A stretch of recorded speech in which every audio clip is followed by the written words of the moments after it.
A few breaking news stories from today. It says here, hundreds of children in IPAS centers discovered to be adults. So of course, these are people that are unvetted migrants coming from God knows where. And we've saw recently that the terrible effect this can have in crime as well. With the attack in Dunamede in this sort of children's care facility, Tuzla, they had a man there, Somalian I believe, they said East African, who ended up stabbing a Ukrainian 17-year-old 150 times, gouging his eyes out, basically trying to saw his head off with the knife. Horrendous stuff, guys. Some of the worst violent attacks we've ever seen in the history of this country. Turns out the guy actually shouldn't have been in the Tuzla IPAS center to begin with. This East African Somalian man, he actually was an adult, and the Gardaí confirmed this recently. So pretty terrible stuff, guys. It says here from Gavan, Ireland's progressive political establishment, enabled by academia and the established media, spent years putting hundreds of adult male migrants in children accommodation because checking ages was racist. They kind of always said that, yeah, checking the age of people is racist. It's, you know, bigoted to think that because somebody looks older or whatever the case may be, that they are older. And this is really bad, guys, because you're putting in adults, 25-year-old, maybe 30-year-olds, with kids then, and they're doing demonic stuff. They're hurting them. They're abusing them sexually. Bad stuff could happen about this, guys. And look, it says now quietly, over 200 plus people, grown men. So now it says in this article, almost 200 adult asylum seekers have been placed into Tuzla children's accommodations over the last 3 years. Okay, so that's only the last 3 years, guys, that these people are over the age of 18.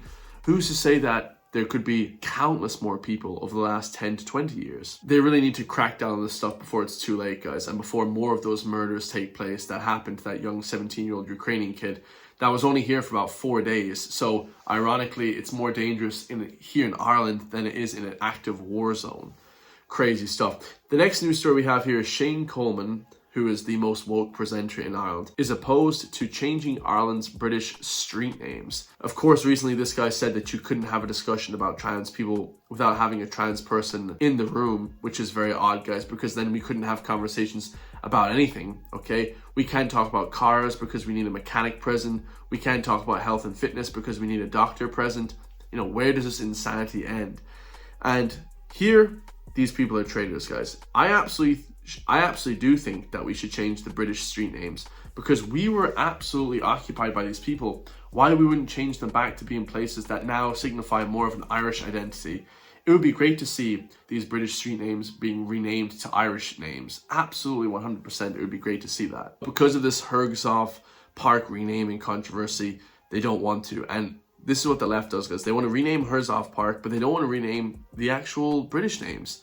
Whereas it would make more sense to rename the British names than the Herzog Park. Absolutely. Herzog Park. Absolutely. The next video we have here is people in power are worried that Gen Z will not go to war for the UK. Of course, the British Prime Minister, you have British elites, British generals, and also French generals coming out to say, we must be ready to fight against Russia in a big EU war. When of course Putin has said they have no plans to invade the EU. Absolutely not, guys. Okay, the EU and the woke lefty are just stirring up this sort of hatred for Russia. This man says here now he's worried that the people in the UK will not fight anymore. The Gen Z, the millennials, and I, for one, would not fight either, guys. What are we fighting for exactly? Am I fighting for a left-wing government? Am I fighting for rights? We don't even barely have rights in the UK and in Ireland anyways. We barely have rights in Europe at all. They're stripping away our freedoms day by day. So what the hell are we fighting for, guys? Absolute nonsense. Fighting for some elites in a bunker somewhere. You guys should all go and read Major Smedley Butler's book called War is a Racket. He has 2 Congressional Medals of Honor. He actually is one of the most highly decorated Marines of all time. He says that every single war is a racket and just to make money. Plain and simple. If they don't cooperate or want to actually help with making America rich and these elite EU elites rich, then they just go in and they force cooperation with the Marines. It's an amazing book. Worry about how many people would actually go to war at points in this country. We see poll after poll of people, certainly amongst Gen Z and millennials, who, for whatever reason, whether it be they feel the social contract maybe is broken, whether they feel the country or their lives are worth fighting for. What am I fighting for? We live in an era where, you know, I look at my ancestors who were lying about their age to sign up to fight against the Nazis at age 15, and because there was an element of pride, and we really seem to be lacking that in this country. Also in the UK, it was 99.9% British. Okay, now You're not fighting for your neighbor. Who are you fighting for, guys? There's no camaraderie with the people. Nobody in Dublin feels camaraderie with their brother, with their neighbor. It's all gone, guys. Those days of feeling a sense of pride and community, those days are over. Said that in the mid-1930s, I think there was a more sort of pacifist mood in the country, and that but maybe particularly younger generations felt that. But when it came to it, people stood up to the plate.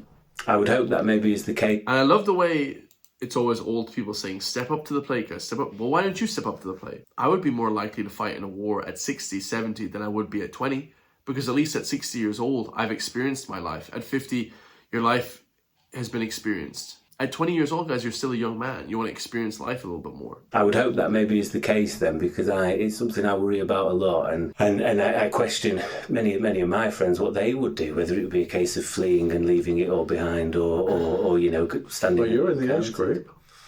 I am, and I sympathise with a lot of how those people think. I think depending on the enemy, you've got to stand and be counted. There's a time to stand up and do the right thing, and if it depending on the enemy, well, who's the enemy? Means paying the ultimate for sacrifice. The reason many of us are sat here is because people did that. You have to remember that. Yeah, it's always people that wouldn't actually fight themselves that want to send everybody else to war. I've noticed that, guys. And I'm like Rambo. I love the military fighting, and I used to play airsoft and paintball my whole life, and we would run around the fields and run around the forest shooting each other.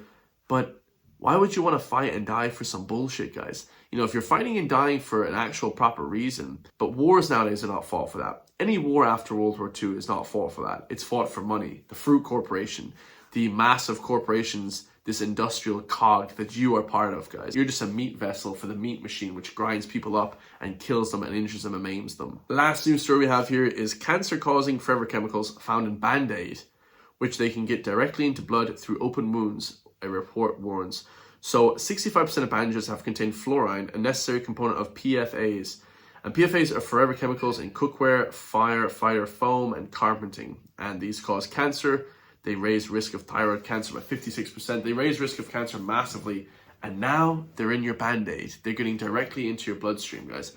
Whenever you cut yourself, you know, I just put some cotton gauze or something on your wound. Don't put Band-Aids on, because they will cause you cancer. I love you guys all. If you want to support me, hit the join link underneath the video. Become a member for just €3 per month. Greatly helps support me, so I can help support you guys push back against the woke mainstream media and the Irish government. And I'll see you all in the next one, lads. Peace.